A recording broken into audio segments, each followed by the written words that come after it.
काय फूलबतिया भाई के मोला घर जावन देना रसिया। कैसे गोठिया थस फूलबतिया का होगे तोर चंदा सही चकचक ले चेहरा ला देखे पर का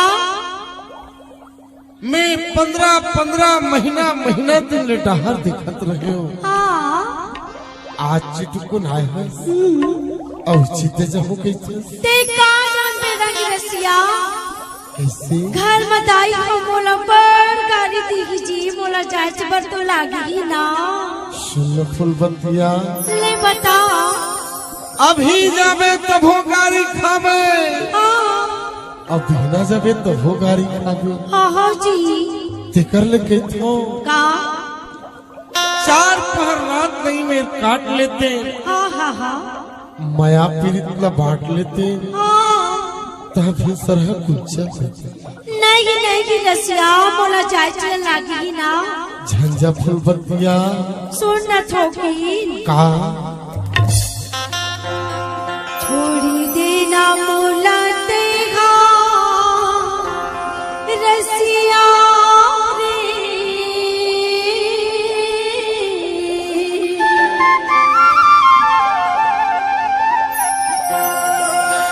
नहीं छोड़ो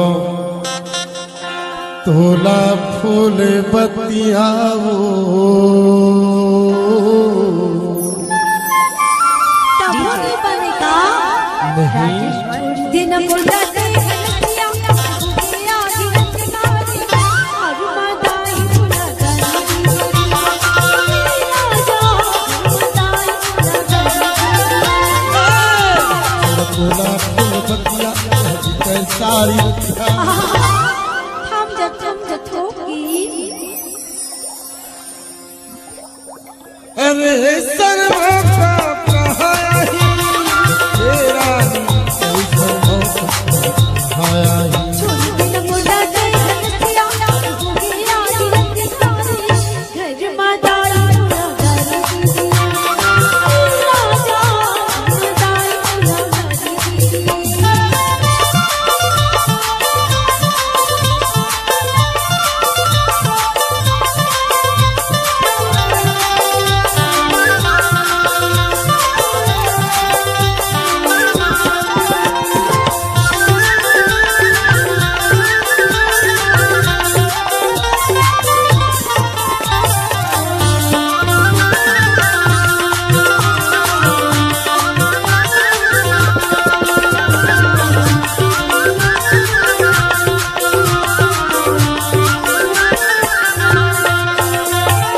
गड़बड़िया घोरावा पाए हवा मौका तीर्थ लगा कर जाहू गई तस्का सुना भी सुना ना दूर का तेरा कहीं तो जाना बाबरा बना गड़बड़िया घोरावा पाए हवा मौका तीर्थ लगा कर जाहू गई तस्का ना भी सुना ना दूर का तेरा कहीं तो जाना बाबरा बना ए रंग रसिया काहे फूलबतिया औवत की माँ चुरा लेते हो छतिया रे। कैसे गोठिया थस तब वो नहीं बनेगा नहीं अति की माँ चुरा लेते हो छतिया रे आधी रंग खाती घर मदाई मुला गली राजा मदाई मुला गली। तोला फूलबतिया सारी डीजे राजेश्वर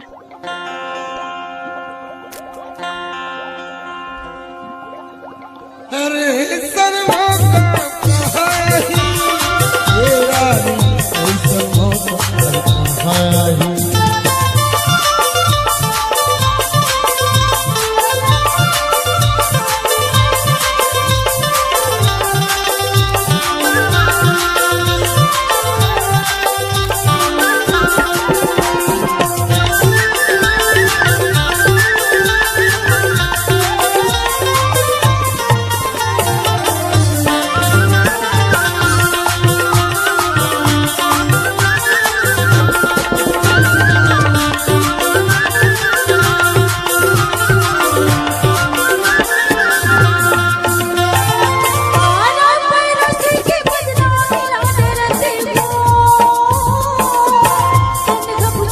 दफ्तर में जरती हुआ।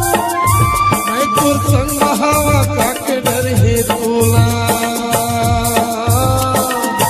पीड़ित के दहरा में जुड़ा लिया पचोला पारा परोसे के बदला नाचते हुआ। संग बुझाते दफ्तर में जरती हुआ। मैं तो संग हवा का के डर है तोला पीड़ित के दहरा में जुड़ा लिया पचोला डीजे का प्रीतम झर तरसाना रंग रसिया हो एमा कौन का कसूर है बताना। झर तरसाना रंग रसिया सारी प्यार अरे सर्वों का कहा ही तेरा सर्वों का कहा ही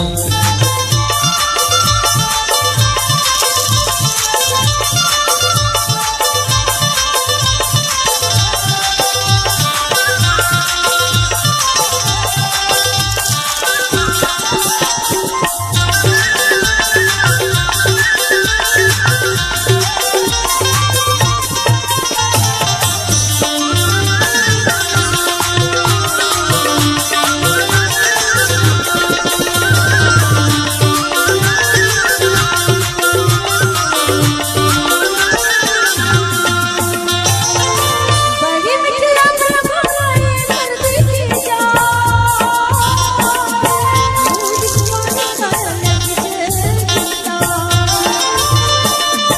तो नहीं सुन मोर गोरिया ते हकवाल ते बोला चुपिया बड़ी मिठिया भरमाए कर देती जा।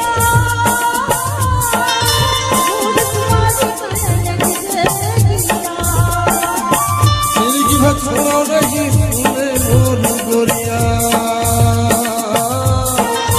ते हकवाल ते बोला चुपिया मांस ते क्रिया खा के कहा था। हाँ बताना। नहीं जी सखी कैसे लागते दे वही तो बात है जी, महू तोर बिना ना एक पल नहीं रह सकता।